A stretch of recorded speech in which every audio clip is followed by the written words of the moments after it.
Welcome to Positive Philter with your host, Philip Wilkerson, a podcast that focuses on friends, family, health, and career, with a little self-help along the way. Please join me in this journey for self-improvement, and I hope what I have to share will make you a better person, thus making the world a better place. I hope you enjoy the show. I hope you enjoy the show.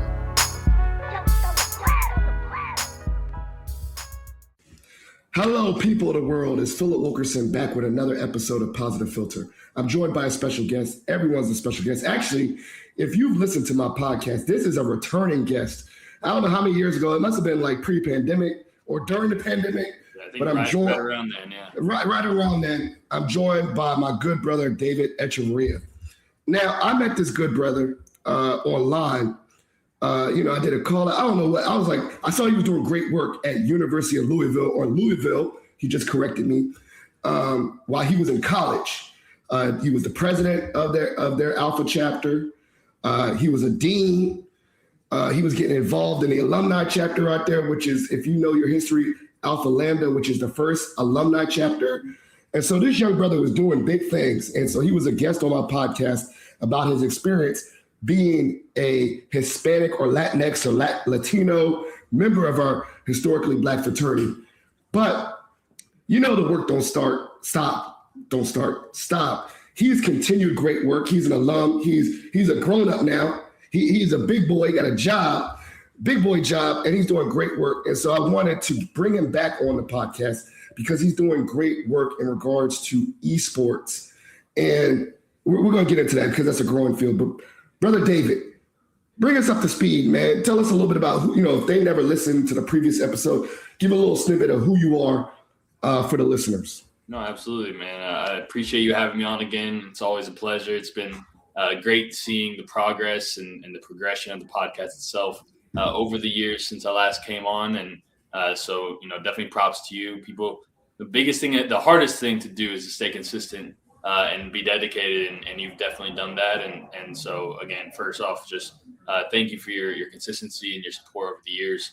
David Echeverria, based here at Louisville, Kentucky. Of course, yes, brother Alpha Fraternity Incorporated, also an entrepreneur and businessman, both in the political and strategic consulting field, but then also in the gaming and esports world as well. And so, excited to be talking about kind of how my worlds are colliding and the ways that and really why we need to be paying attention to the gaming industry, whether we're in the education world, whether we're in the political world.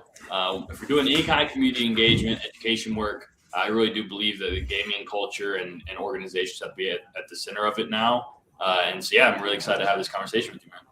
Yeah, so, one thing, and if you listen to our previous episode, you were brought to the fraternity, because of that service, that advocacy, and getting involved and being a student leader, and really, obviously, as you said, getting involved in the political sphere. And so I didn't share all that I didn't do a bio, but if you look at this young brother, which I'm going to put his LinkedIn, he was doing great things, campaigning with brother Reverend Warnock, all over the country doing political stuff. But what brought you to the game world? Like, let's do the origin story of the gaming. Yeah. No, well, so it's funny enough. It's actually it started in high school. I mean, it started before then, right? Like growing up playing video games, gaming has always been a big part of my social life. As far as going to my friend's house next door, playing the game. My dad and I did a lot growing up playing FIFA. But more recently, in high school, my first official job/internship was actually with EA Sports, being a data reviewer for FIFA. And so it was something where I was on Twitter. I'd seen a post about, hey, if you're interested in game design and if you're a fan of soccer or football, there could be a job opportunity for you. And I think I was 17. And basically the application process was picking a player that you know and watch and choosing to redesign his attributes. So hey, this is a good player. Let's say FIFA's rating is 81. But he deserves, an adjustment in his speed or power or the actual design of his outfit and all that kind of stuff. So that was kind of my first step into like the gaming and esports industry. A lot of people actually don't know that because it was like, back in high school. And then I actually got promoted to be a data editor, starting my freshman year of college. And the only reason I actually stepped away from that is because I joined the frat. Blame the frat. But it's one of those things. It was a really cool experience, and there was a whole like rating system. I received the highest ratings out of the whole, out of all data reviewers. I was like top ranked for a couple months, and so that's why they end up giving me Atlanta United. That was their first year in the MLS at the time, and so I was actually in charge of like inputting all the first attributes for a lot of the players, and they actually ended up winning the league that year as well. And so there were a lot of constant updates to the game, and so that was my first step into the space. Then of course, I did more organizing work in the community. Obviously, went to school, and now more recently, a couple years ago, with a couple of fraternity brothers as well, launched Village Esports and Entertainment, which is a gaming esports company, really focused on how do we create esports opportunities for the everyday gamer, folks like myself who might not be in the top 2 to 5% of gamers in the world, but definitely competitive and enjoy the community of gaming in esports. How do we create opportunities for us to be involved, but more importantly, be connected with each other? And so that has been 2 years now that we've been in business. We were incorporated in January 2024. So we've had a lot of good successes over the years, but also more recently than we launched our C3 initiative, State of Play, which is focused on education. So, it's been a journey, but always, thought I'd return back to the entertainment world. And, whether it's sports or gaming, I do think entertainment's a really important piece of my life and my upbringing, but then also as a way for us to create change in our communities. Well, one, I bet you was like Messi, 99. That's easy. Like Ronaldo, 99. Right? I'm joking with the ratings, but in particular, I am a higher ed professional, and I've seen the rise in esports as an actual collegiate opportunity. And now we're going to talk about the intersection of economic growth and education, right? Like people have opportunities to go to college because of sports, right? So, typically if you're an athlete and you're from a marginalized community, sports was your way out of low circumstances for social mobility. And now we're seeing that with the gaming world. But I'm gonna be transparent. When I look at games, I don't think of a lot of black and brown people. I think of a lot of white kids and Asian identity people. And so there is a lack of representation in the esports world. Can you talk about that a little bit with your experience as a Mexican identified person? Yeah, no, I mean, absolutely. You are spot on with that. I mean, both in the fact that there are a ton of opportunities, like you said, traditional sports, of course, but definitely with esports. I mean, I know there's, especially Maryland, actually. Maryland has the esports ecosystem collegiately. So you're definitely seeing it firsthand of like the opportunities, which again is just like the tip of the iceberg. This is a very new industry, but it's also a very, very new sport here in the United States. And really it's, an ecosystem of sports. So no, there's definitely a ton of opportunity, but like you said, very much telling when you see the athletes that are in this field and the representation or lack thereof of our folks and our community members. I was actually at the Esports World Cup back in August, and that was, hosted out in Saudi Arabia. Okay. Yeah. And, so a global event, there were no black athletes that I saw during the time I was there. There were very, very few Latino, if any, really. There was, I think, one Brazilian team, and, a couple of American teams here and there. But to frame it as an esports World Cup, a lot of the world was lacking representation. Yes. So it's a very different setup than like the FIFA World Cup, for example, where it's like countries are represented. There it's more of a club and business representation. But regardless, there's a lot of work to do, and I also think there's a ton of opportunity. But there's one of the reasons that, especially at Village, we're really focused on the development piece of talent because esports is very different than traditional sports, where we don't have those recreational ecosystems built in our communities. That's it. Yes. You don't have the intramural basketball league Yeah. you have for esports right now. It isn't until there's a select few very high performing gamers, which again, you have to have access to a PC or a high level console, and then have the time also to be able to dedicate, which we also know culturally, a lot of our community members, parents are a little bit more strict around game time, especially if they don't understand the opportunities and the talent that their child might have. So, one piece is a very much an educational side of things of like, hey, there actually are a lot of opportunities when it comes to professional opportunities, whether you being an athlete or being a professional in the industry. But then also it's about having an ecosystem for folks to succeed, which really takes a lot of like intentional community building and making things very accessible. And then also building the culture around it and being like, hey, this is something that's real. It's something that also, if we aren't investing in and paying attention to right now, we're going to fall behind. And we're already kind of there of, if we don't become very intentional, if we don't start investing, if our private companies aren't investing in this space as well for our people, we'll continue to fall behind. So no, you're right on with that observation. Well, think about it. We think about Division I sports, right? And the access to it, right, is limited by the resources before that. So, for instance, okay, we have black and brown people that play basketball a lot more because the access to a basketball court is easy. Get a ball, go to the court, the street. But do we have a lot of representation in equestrian? Well, no, because you would assume that access to the riding the horses, you got money. People buy horses, right? And so think about that with the game. PlayStation 5 ain't cheap. You know what I'm saying? And then I got the internet. More expensive. More expensive, yeah. Internet, all these things. And so there is a limitation, right? And so, think about certain sports too, like the recreation league. Like if a young person did not have access to that, they can go to a public community thing, like you're saying, and go to the basketball court. They don't need to have their own basketball. They just need to show up at the court. They don't need to have their own, we say football is a really hard one, but, they don't need to have their own pads. They go to a school.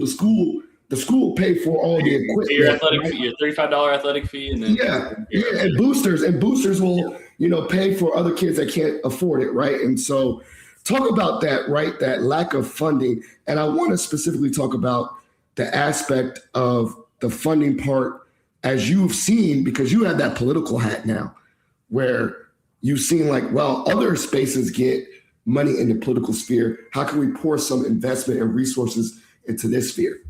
No, I mean, again, you are very correct in your observations. I mean, it's why it's so important that we should build out the elementary school, middle school, high school esports programs, especially here in the United States, right? Like our approach to sporting is very different than the rest of the world. Soccer is a very good parallel of like, we see the collegiate space as a pipeline for development. The rest of the world uses academies, and we're starting to shift towards that direction as a country when it comes to soccer. But again, it means that we have to approach the business a little bit differently, and I think for us, because of the accessibility piece, right, we're a much larger country than a lot of others.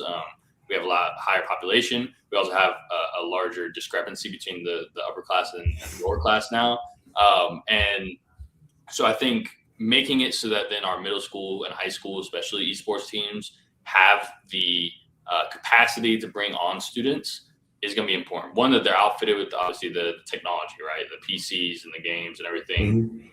Also, the professional development, like making sure that there are coaches that actually, understand the industry or have the resources to learn more about it. That's something we recently signed on with Du Bois Academy here in Louisville. It's an all boys middle school and high school academy, focused predominantly on Black students, but really all students as well. But they recently launched their esports program last year. But the coaches reached out and they're like, hey, we know that this is something that we need to give our students. There's a lot of opportunities. We have coaches that have availability to be at practice, but we don't really know exactly how to continue developing them as esports athletes. We also need to be able to communicate with the parents of like, for a lot of parents, it's a question of, okay, if I'm sending them to football practice or basketball practice or soccer practice, I know that at the very least they're getting a workout for the day. If I'm sending them to esports practice, what's the tangible and not everyone's equipped to answer that question, right? But if you are able to come to partners like us or other community partners, like Community Media, which is a partner of ours and their foundation. But we have the experience to be like, yeah, of course there's esports industry opportunities, but there's also ways we can integrate education into, the esports world as well, and engage these students in a different way, that whether it's by gamifying their curriculum or talking about, some of the content that they're already ingesting and watching all the time, and being able to then have the cultural competency to be able to talk about it in a way that actually teaches them, other skills. And so, going back to the main point, I think more than anything, we have to make sure that the ecosystem of middle school and high school teams is set up. So that then, yes, there is a space that most students at least have the opportunity to engage with the sport. But then also, like I said, the community centers and the nonprofits need to also be equipped with just, in part on the city, or the town or the county or the state, to provide that kind of funding that allows for those organizations to build out their capacity to support their immediate communities. Here in Kentucky, there's been a large investment into the film industry. That's something that happened similarly in Georgia a few years ago, and something that Georgia did in order to help fund their gaming and esports ecosystem is to expand the language of the grants and the funding opportunities from the film industry, and expand it more like film and entertainment, encompass some of those projects and initiatives, and also business funding opportunities for the gaming and esports industry. And so I think it's just about also, you mentioned the political side. Yes, I've seen a lot of the ins and outs of state and city government now over the years in different states, from states like Kentucky that are very red and more traditional, to states like New York that are some of the most progressive in their legislature and in their leadership. But I think it's also about reimagining even the very language of some of these opportunities, to then allow for that creativity and expansion in this industry, which is the gaming and esports industry. Well, a couple of things come to mind. I'm putting my career hat, right, is that there's a national body called NACE, the National Association of Colleges and Employers. They call it NACE competencies, like workforce competencies, communication, teamwork, global awareness, like working. And so I can think about like the ROI is that if you're involved in esports, you should learn how to communicate with others, or be on teams, or learn how to project manage, all that stuff. So we can talk about that in a career space. But then I'm thinking about the bottom dollar too, is to those parents is to think about reworking it is they're not just playing the game. These are ways that they stay out of trouble. They're safe and staying out of trouble. How we can pour back into the local business. So maybe I see all these new places here. Northern Virginia got everything. I'm seeing more and more esport gaming lounges. Yeah, and they're spend all your money and drink the soda and come here. And I'm gonna go to them joints with my kids. I don't want to get on the sticks because I'll get punished. But it's another thing to say hey, local business, we can feed the local business. So let's say this: you lobbying, right? I'm a state legislator, Virginia. What is the ROI? To say, yo, Philip Wilkerson, state legislator, either county level or state level. Why should I care about video games and esports in my state? And what ROI will I get? Because they don't care. Most people don't care about what you can, what I'm doing for you. They want to know, how's this going to benefit me? How's it going to benefit the state of Virginia? No, of course. The easiest way to get that point across is by telling you what the money is, right? And that's what a lot of these folks care about. The esports and gaming industries, the gaming industry as a whole, is the largest entertainment industry in the world. Okay, large. When we say entertainment, are we talking about more than movies, more than sports? What are we talking about when you say largest? The biggest entertainment industry in the world. So if you combine the media, like so the traditional book industry, Okay. movie industry, Okay. and the television industry. If you combine them, they're still Yeah. smaller than the gaming industry. No joke. So the gaming industry stands at around $270 billion right now. And it's you saw this big money at Saudi Arabia. Oh, well, I mean, that's a whole other story. That's a whole other story, man. But they was balling with this sports.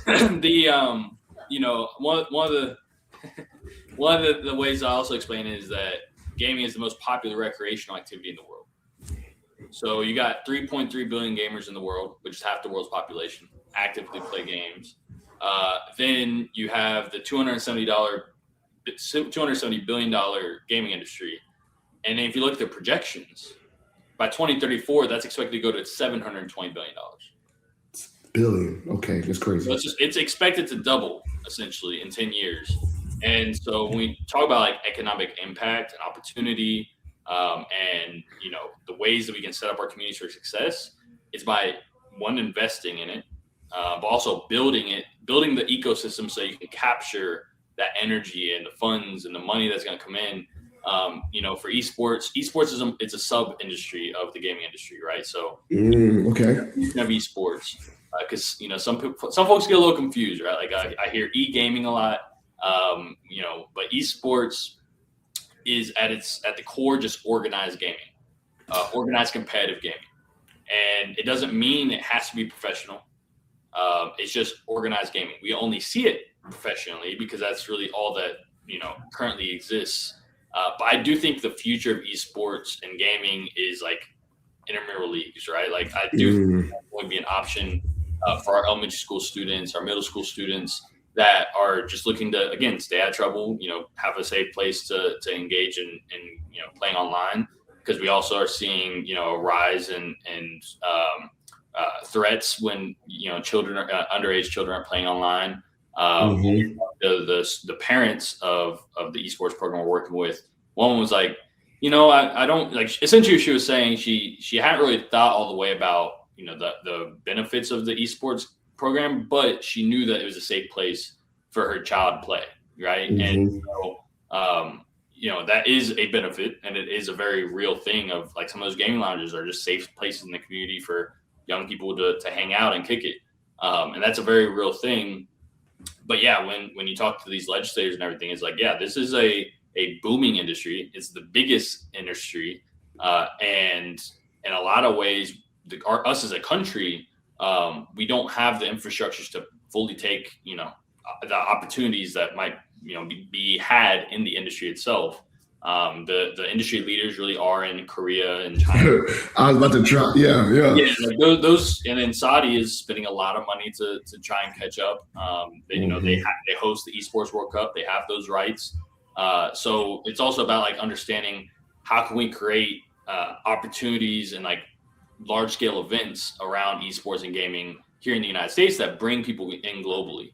And so I think that's, you know, kind of the next stage of what it looks like as, you know, as different cities take initiatives. And but you see, it's taken this long for us to even think about World Cups the way we do here in this country. So I do think it'll take a little bit of time. But again, if we're building the infrastructure now, we set ourselves up for success in the future. Now, what do you think are some main barriers? Because, you know, I'm thinking, and this is me nerding out and ideation out loud. I see nationalism or xenophobia, you know, like we don't want to participate in these global things, you know, this America. And so that kind of creates barriers. I see the social economic barriers. I see the awareness barriers. What are some of these barriers to stunt our, let's say, America's growth to catching up to be a global player in esports?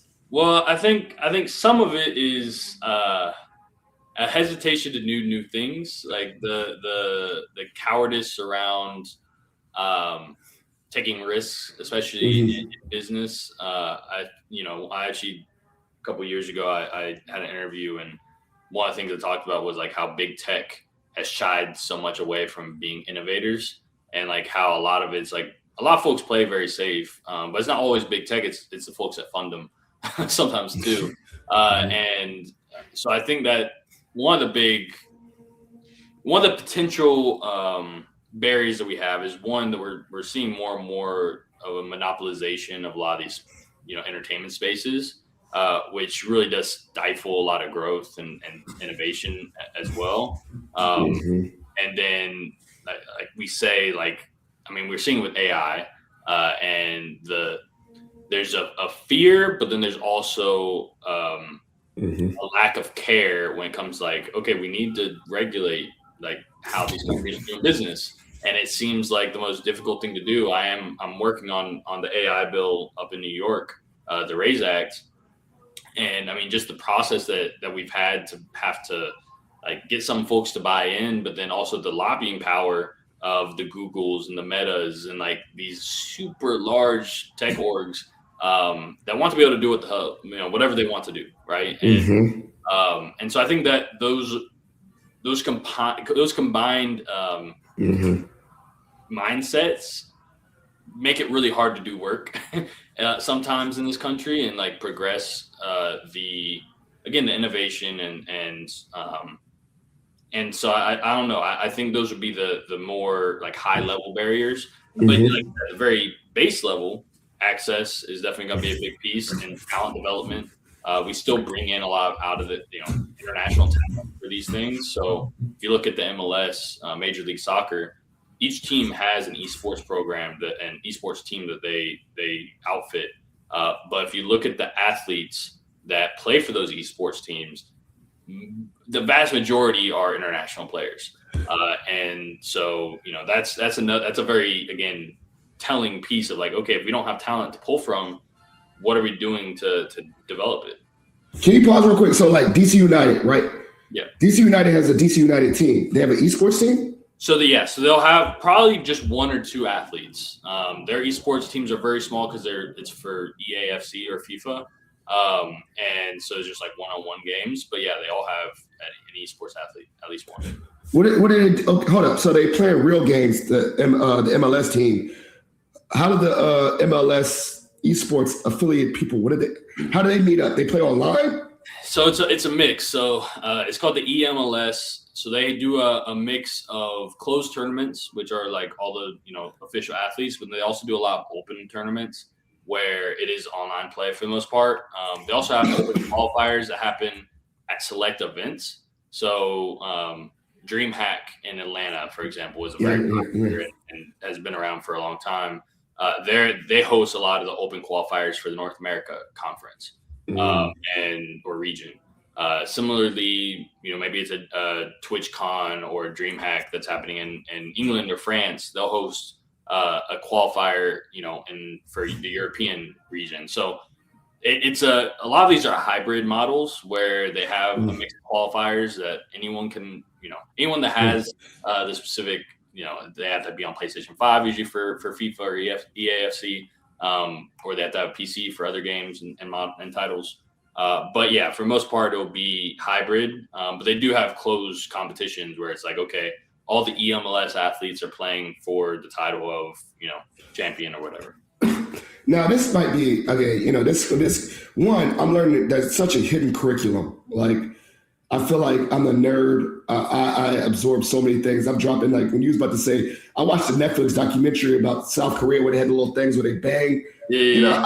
I didn't be knowing random stuff, but just talking to you, I'm like, wow, that's the tip of the iceberg. It's such an unknown world.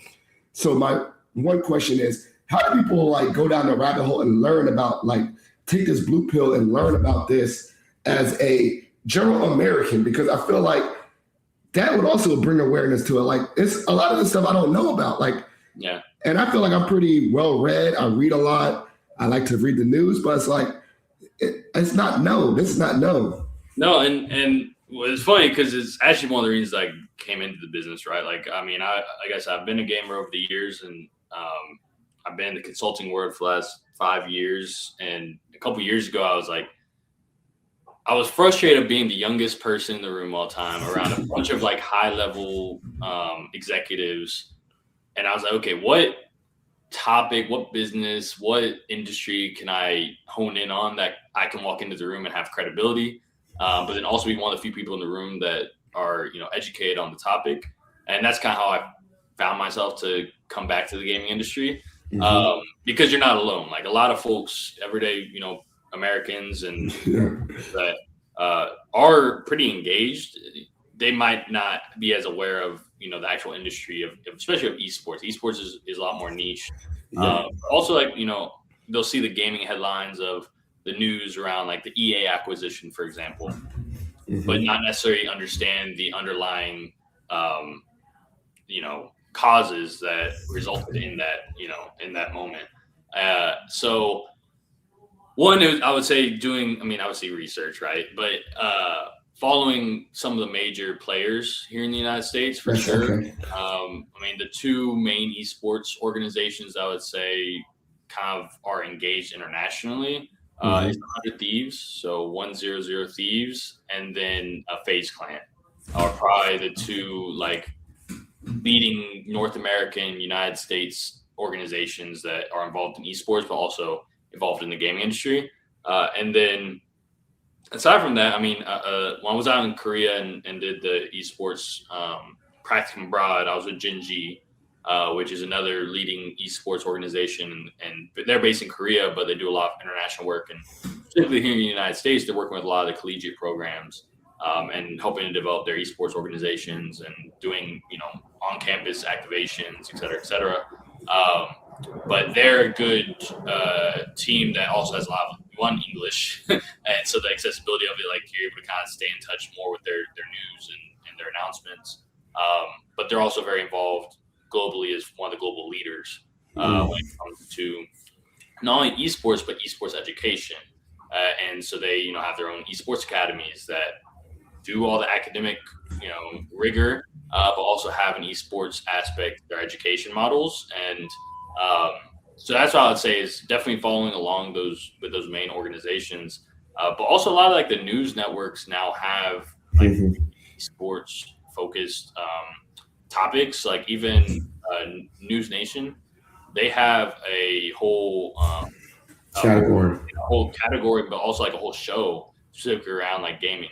And so, just taking note, like when you see gaming come up, like there's usually, obviously a reason, but then there's also usually a source for where it's, focused in on. And News Nation is like they're focusing mainly on the big players here in the United States, but also like new initiatives and new organizations and stuff like that. But over the years I've had to learn a lot.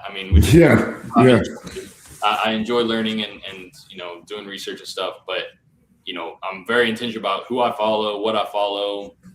When I see, maybe a news article come up around gaming, I dive into it and delve deeper to understand like, okay, what other stories are connected to this, and and just actively be a learner in the space. It definitely takes some commitment though. Well, one is G4. Remember that cable channel G4? Is that still on TV? Remember that show? You know what I'm talking about? I used to watch that joke randomly, and then it used to be like I used to get a magazine. I can't remember the name of the magazine where you get all the video games in the magazine. Not Wizard. That was comic books. Yeah, Game Informer. Yeah, Game Informer. Game Informer. That's it. Yeah, that show. Yeah. So funny enough, because they stopped production, like they shut down last year, and then they launched it this year. So they kind of, because there was a revitalization of it, especially when it shut down. Everyone was like, no, like, I remember that. Yeah. I remember I don't know. I know about the GameStop, crash and all that. But like going to your local video game store, that was where you learned about what's going on, and that was a community space too. The video game store to get the new video games. So that's one. Now, I know George Mason has a really good esports team. Shout out to my man Jonathan Whitaker. He does it at the community college and at George Mason. So building that pipeline of that social economic people that had to go to community college. But like, this is my random nerd question is, how do they pick what games to play? Like, I see it Smash Brothers. I see you saying FIFA. I've been seeing lots of Madden tournaments. How do they pick what games to play at these levels of tournaments? Yeah. There's a lot of different games and a lot of different game mechanics, right? Like, and team sports. Yeah. Yeah. When we because our first engagement, I keep going to Du Bois because I think it's a very good model for what I think, it's happening everywhere around the country. Esports programs popping up, and a lot Yeah. of young kids that are just engaging with esports. They've been gaming, but they never engaged with the organizational piece. And part of the discussion is going to be like talking through all different games and types of games, right? Like they're obviously, yes, the sports titles like FIFA or EAFC, Madden, 2K, but those are actually lesser played esports titles. The more traditional ones are like the Dota, the League of Legends, the Overwatch. Those, like, a lot of games that have been around for a while, because in order for it to be seen as a true esports game, usually it takes a lot of development and community feedback. And there has to be a certain skill barriers, but then also skill matching and so it really goes down to the teams, because when you have titles that require teams, it requires a lot more coordination, investment. You look at titles like Rocket League, for example, free to play, but when you are having to coordinate 2-3 people to practice with and play with all the time, it gets more difficult to develop. So one is the types of athletes, of course, that what are folks good at, what do they understand, if it's more a strategy game versus a shooter game where it's reaction, or it's sports games. Like some of these sports games, you have to know the sport, right? It's hard to play Madden if you don't know what any of the calls actually mean. So that Madden is very localized to America as opposed to FIFA is global. You know what I'm saying? Yeah. No, FIFA. I mean, it's a global game, and it's been one of the most popular games each and every year for decades now. And that's a game that if I would have to step into like a pro tournament, that's the game I'd be most comfortable with walking in on and competing at. It used to be maybe like Halo. Playing Empires has been a game that I've competed with a couple times. But yeah, I mean the global games are definitely like the League of Legends, the AFC, Overwatch. Those are definitely the main titles. Dota, I mean, that has, when you talk about like the amount of money in those tournaments, like it's huge. I've actually never played it myself, but like that CSGO's not as big as it used to be, but that was one of the first, like for the collegiate programs in the United States, that was one of the first that they were offering scholarships for, was around CSGO. But again, that's a game that you have to have a PC for, or a gaming laptop. So it really goes down to like player preference and then the organization capability of like, okay, can we put a team together that can like compete? Because like League of Legends, that's 5 people that you need to have that can play together and communicate and really compete at a high level, consistently. So, well, I ain't gonna lie. I'm gonna get to this because I know you got to go a little earlier. But like, I got on the sticks when you had a community event. I was like, only one I can do is Smash Bros, and I got smashed. You know what I'm saying? So if I'm gonna start my amateur career at 40 years old, I'm just gonna keep trying Smash. That's the best chance I got. I think Smash is a good it's a good old game that I enjoy a lot. Mario Kart, people compete in Mario Kart. Oh yeah, I know that. They go crazy. Some of those guys, like some of them, are way too sweaty when it comes to Mario Kart. They know all the drifts, all that. Man, that's crazy. Ways to beat you, and that's why I'm very comfortable in my casual competitive space, where I can get some wins, I'll take some losses, but overall have a good time. Because some of those folks, and one of the things I also want to flag is like chess now. Yes. So when we talk about like entry level, entry points as a frat, right? I know a lot of our chapters. I know our chapter, the Alpha Lamb chapter here in Louisville, like we all do chess tournaments usually. How do we start to add an esport component to it? That then it's like, okay, there's a lot of money in esports for chess. How do we prepare our students that are already good at the game chess? The physical, allow them to transfer over and compete in that space where, again, they're not having to then travel to go to chess tournaments. They're able to play chess tournaments from their school or from their home. And so I think, again, that's an example of like, yes, the accessibility piece is difficult with esports, but if done correctly and if we have the right support, it can actually bridge a lot more communities together. And at the Esports World Cup, I was watching Magnus Carlsen, who's yeah. one of the best chess players ever in the history of the world. He was there, and I saw him live, and he was playing chess as like the esport, and he was playing against this kid from India. That's like was he playing on a PC or was he playing on a console? I'm curious. Playing on PC. Okay, yeah. And so it's a little bit different, right? Like it is speed. It's speed chess, but it's like a countdown on the timer. And what's different with the way they do it on there, because they play with chess.com as the main esports platform for it, but you're able to prompt like your next move before you actually do it, and which can make it so that it speeds it up, but it can also make it so like there's misclicks, right? And so Magnus Carlsen misclicked one time and he did a wrong move, which he would have never done in real life. Yes, because it's on there's a certain component of like the better the person is with the mouse, the faster you play and the more accurate, So it adds a few different dynamics, but also makes it so that this kid from India that's a teenager is playing the number one person in the world. That's wild. And and beat him in a round. I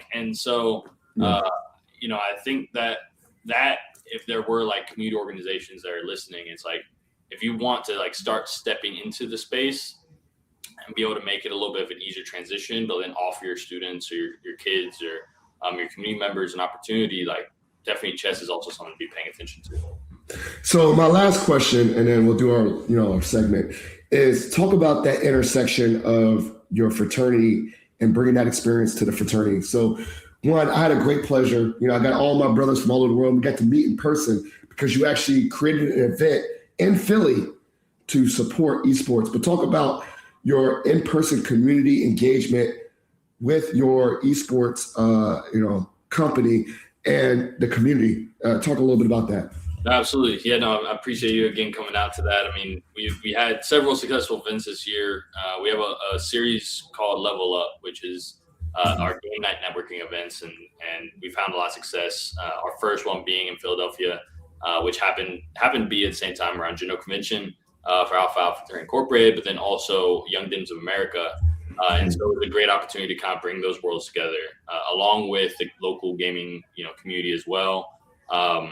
We actually also recently did an official event with the fraternity. So we were the official partner with the general office to host the pre-Founders Day esports tournament on December 3rd. And so the night before Founders Day, we helped to coordinate a tournament around 2K and then Call of Duty Black Ops 7. And so, I think it's something that I think the fraternity's taking notice because they, the question's always been, how do we engage younger brothers? Brothers might have graduated college but are still in alumni chapters or aren't active in their alumni chapters. And it's not always going to look like, having a brotherly smoke or having our usual normal like networking events. We have to get creative, and we have to also move with the times, which is a lot of brothers stay connected to their line brothers or their chapter brothers online, using games, using Discord. And so it's about building our communities in those spaces.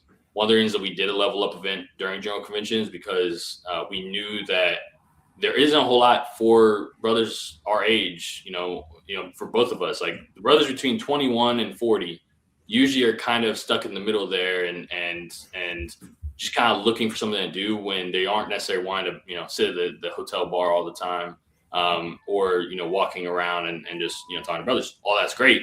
But sometimes we also want to do something active and engaging. We're able to, talk a little trash and engage with brothers. So, we found a lot of success with that. We're looking forward to doing more in 2026. And so we'll be announcing those locations and dates soon. But we definitely want to continue to be aligned with the fraternity and our brothers around the country. Well, I'm going to say this right now on the record, on a Positive Filter. If you do something in the DC area, you got a brother that'll support you. As long as you provide Smash Brothers as one of the options, I will be there. I think I want a couple, and I'll bring some. And I think I love what you just said, too, is that was for me. I think I actually got to do the part of the brotherhood connection of mentor young people, because I got a few numbers from young brothers that I probably wouldn't have connected with just at the bar. We was on the game. And we stayed in touch afterwards. So, you got to support her in that. And definitely something I do with my son, sports. So this is a great opportunity to, like you just said, not only engage our young brothers, but our brothers that are fathers that play the sports with their games. So that's great work. So last segment, shot for shot. You get to ask me a random question. I'll get to ask you a random question. All right. So aside from Smash Brothers, what's your GOAT game? So the greatest of all time game. It could be any platform. And then separately, who's your favorite character from a video game? Okay, that's a two-parter because I can do separate. So I'm not really good at sports games. My son he's 10 years old. He's already smacking me in Madden. He makes me rage quit on 2K, all that. He's really good. So I was never good, but I always liked the story games. So this sounds really bad to say, but I always loved Grand Theft Auto. That's not bad to say as a grown man. Talk about life and morals. Well, there was, you could turn off morals and be a robber. So I love Grand Theft Auto, and I, like everyone else in their mama, is waiting for this new Grand Theft Auto to play, because it's just a fun game to go through the story, and I like the. It's funny. This is the part I actually like the most about Grand Theft Auto is the soundtrack, the music. Yeah. Like the Vice City, you can listen to the music. The one with San Andreas had the 90s. I like the music. You be just driving around, listen to the music, change the radio station. So I like that. Favorite character separately, I'm going to go with the generic, two-headed, Mario, legit Mario characters, Mario and Sonic. I still like those games too, Mario and Sonic games. And I like the traditional 2D levels of Mario and Sonic. I'm not that good at it, but they're iconic, they're fun, they play in other games, so I like those. So that's mine. Okay, all right. Yeah, Smash Brothers too. They Smash Brothers too, right? All right. So if you could have a position at a college, like I said, I gave you the advocacy. You could have a position. You can create the position. It could be on the academic side. It could be on the student affairs side. It could be called dean of this or associate director of this. What would that position be at a higher ed institution? And what would that role do? You created a job and you get the money, you get the funding, you can create an office around it. What would that be? That's your question. I would say, I don't know what the first part of the title would be, because I don't know if I'd want to be a director, dean. Yeah. I don't know, but I would say a director or dean of innovation and advocacy. I think would align with what I want to do, which is really allowing for folks to bring ideas to life. And I think by and large, I think a lot of people have good in their heart and want to change the world for the better. And I think if we can allow for that to happen more, we'd be in a much better place.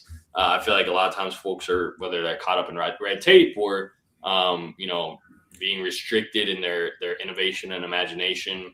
Mm-hmm. I think if we allow for more of that in our spaces, especially our institutions like universities and colleges, I think we can, really bring the country back to the forefront in a lot of these spaces. And I think that requires both innovation as far as, helping to stem some of that, but then also being able to advocate for those innovators, for those leaders in our communities. And I also think, it also falls into the curriculum, right? I think we need to be innovative in the way that we're teaching, even the most basic lessons of life and civics and financial literacy. And so I'd love to be able to be the conduit to, allowing for that growth to happen. So, I think that's where I find myself. Well, maybe one day I'll be president of the university. I'll make up a random position where you have a class and the students, all that, and they do esports, but then they learn about jobs. That'd be great. Exactly. Perfect.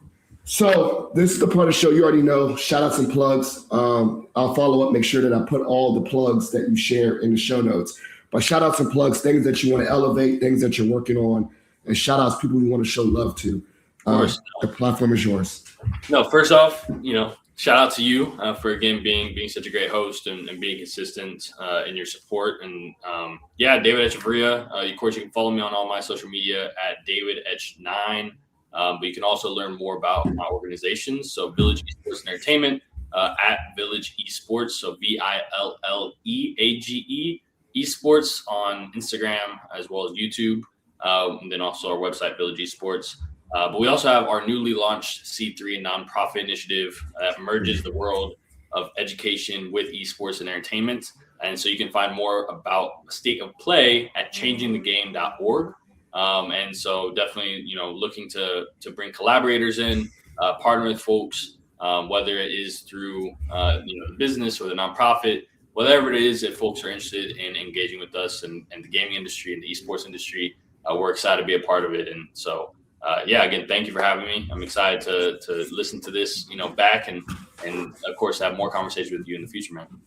Well, one, thank you so much, brother. You're doing great work out there in the world. And, I think that is the greatest aspect of this fraternity, is being connected to young people like yourself. I'm like, damn, if I could put my brain into your body, I'd be miles ahead, because the things that the youth are doing is just tremendous. And that's what this is, it's all about. And then it's such bright people, and definitely what you're doing, intersecting, a cause that does a service for all, while also mentally stimulating us, is great work. So I'm always supportive.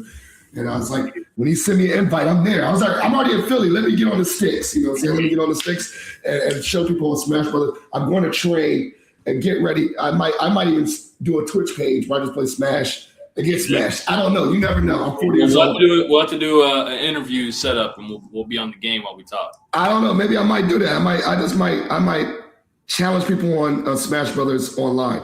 See what happens. Donkey Kong is the only right way. But for everyone to listen, please support him. I'll put all the things in the show note. This has been a great episode. As you know, every episode is dedicated to the memory of my late father-in-law, Jeff Kirsch. So please consider donating to the Jeff Kirsch Anti-Hunger Fund for all his work fighting food insecurity during his life. Like, subscribe, give it a review, elevate this podcast. But we're out, and have a great day. Thank you for listening to Positive Philter, a podcast that focuses on family, friends, career, with a little self-help along the way. If you enjoyed this podcast, please share it with your family and friends, and like the Facebook page, Spreading Positivity of Movement. Thanks for listening.